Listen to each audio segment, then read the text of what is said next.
សួស្តីអ្នកទាំងអស់គ្នាសូមស្វាគមន៍មកកាន់វីដេអូរបស់ខ្ញុំបាទអញ្ចឹងប្រហែលថ្ងៃមកនេះខ្ញុំបានធ្វើវីដេអូដែលសារខ្ញុំមានហេតុផលមួយចំនួនបាទអញ្ចឹងខ្ញុំនឹងប្រាប់ហេតុផលមួយចំនួនរបស់ខ្ញុំនោះតែឲ្យបងប្អូនទាំងអស់គ្នាដឹង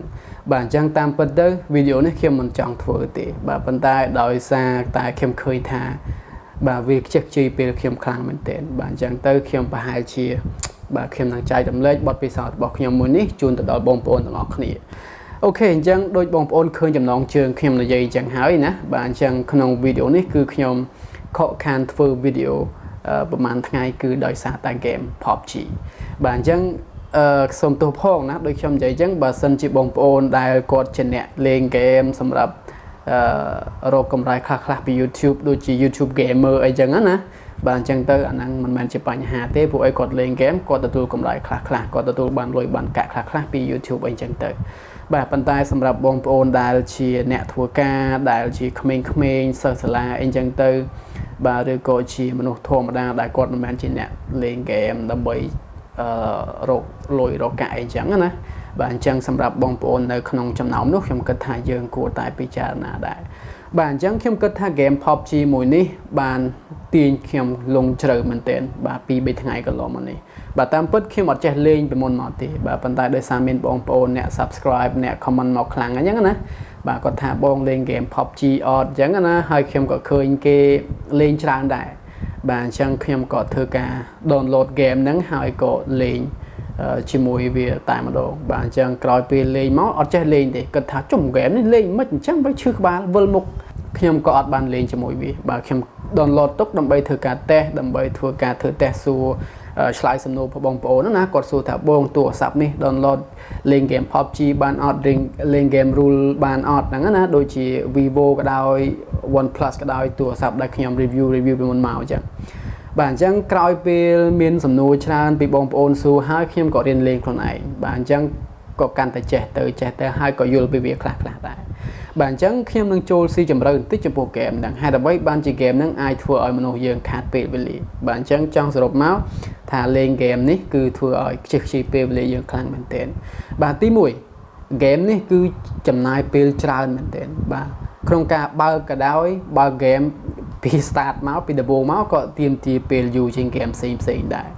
បាទហើយអ្វីដែលពិសេសទៀតហ្នឹងគឺអំឡុងពេលនៃការលេងហ្គេមរបស់យើងហ្នឹងគឺយកពេលយូរមែនទែនបាទអញ្ចឹងក្នុងពេលនេះបើសិនជាបងប្អូនយកពេលវេលាដែលយើងលេងហ្គេមទៅធ្វើអ្វីមួយបាទអញ្ចឹងបើដូចខ្ញុំវិញខ្ញុំយកពេលវេលាដែលខ្ញុំលេងហ្គេមហ្នឹងណាបាទខ្ញុំធ្វើឲ្យមួយវីដេអូពីរវីដេអូបាទទៅហើយក្នុងការកាត់តរបស់ខ្ញុំឬក៏ក្នុងការថតវីដេអូរបស់ខ្ញុំបាទអញ្ចឹងការលេងហ្គេម PUBG នេះយកពេលច្រើនមែនទែនបងប្អូនបាទអញ្ចឹងបងប្អូនដឹងហើយចាប់ពីពេលដំបូងមករហូតដល់ទីបញ្ចប់អញ្ចឹងមកណា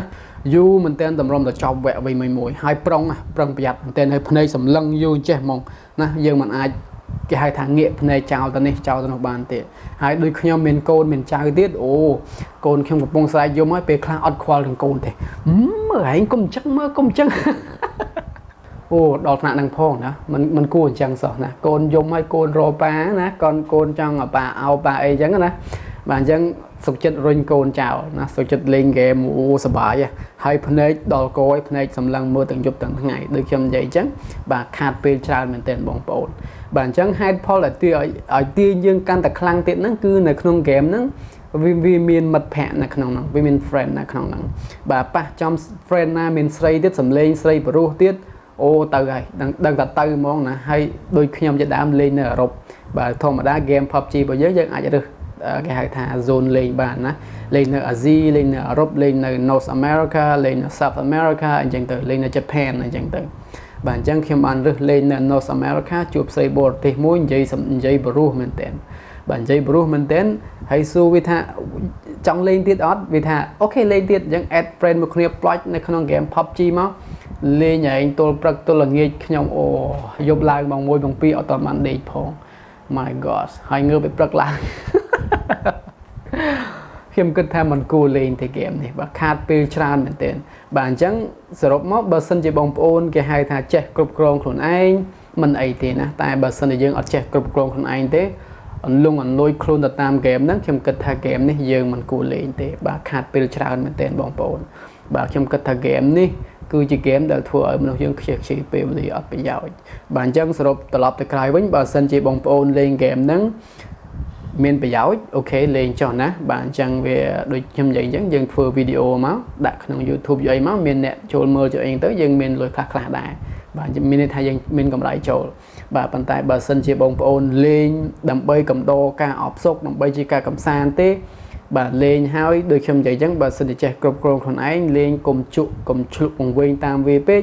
អូខេអញ្ចឹងលេងបានណាព្រោះអីយើងចេះគ្រប់គ្រងខ្លួនឯងបាទតែសម្រាប់មនុស្សមួយចំនួនផ្សេងទៀតដូចខ្ញុំជាដើមយើងគ្រប់គ្រងខ្លួនឯងអត់បានបាទធម្មតាយើងអត់ចង់ងាប់ទេលេងហ្គេមហ្នឹងណាអត់សុខចិត្តសោះលេងទៀតធ្វើម៉េចលេងឲ្យឈ្នះណាបាញ់គេឲ្យធ្វើម៉េចអូខ្ញុំគិតថាហ្គេមនេះចឹងនេះជាកំណត់របស់ខ្ញុំទេបងប្អូនបាទបងប្អូនអាចពិចារណាបានបាទអញ្ចឹងសម្រាប់ខ្ញុំវិញខ្ញុំគិតថាហ្គេមមួយនេះចាប់ពីថ្ងៃនេះតទៅខ្ញុំនឹងលេងលេងហ្គេមនេះទៀតហើយបាទព្រោះអីខ្ញុំគិតថាវាអត់ប្រយោជន៍មែនទែនបាទសម្រាប់ខ្ញុំដែលមិនមែនជា gamer បាទអញ្ចឹងកាលណាយើងលេងទៅយើងអត់មានទទួលបានអ្វីទាំងអស់បាទយើងខាតពេលវេលាហើយយើងនិយាយទៅវាអត់ប្រយោជន៍បាទអញ្ចឹងទៅវិលមុខទៀតពេលខ្លះឈឺក្បាលមែនទែនបាទឈឺក្បាលយ៉ាងណាក៏នៅតែប្រឹងលេងដែរព្រោះអីវាសប្បាយបាទសប្បាយមានមិត្តភ័ក្តិជជែកគ្នាលេងនៅក្នុងហ្គេមហ្នឹងណាទៅស៊ូគ្នាបងនៅណានៅអីហ្នឹងទៅលេងហ្គេមហើយដូចមិត្តភ័ក្តិខ្ញុំវិញអូបានជួបស្រីស្អាតស្រីថៃមួយនោះណាបាទគាត់និយាយថៃស្រីទៀតលេងហ្គេមអូហើយស៊ូបងស៊ូគាត់មានសង្សារនៅហើយស្រីគាត់គេឆ្លើយឆ្លងមកយើងទៀតទៅអូ my god ខ្ញុំថាទៅហើយលេងហ្គេមលេងរហូតលេងទៀតដូចខ្ញុំប្រាប់បងប្អូនអញ្ចឹងមួយវគ្គពេលហ្នឹងចង់1ម៉ោងជាងហើយចុះលេង3វគ្គហ្នឹងទៅ3ម៉ោង4ម៉ោង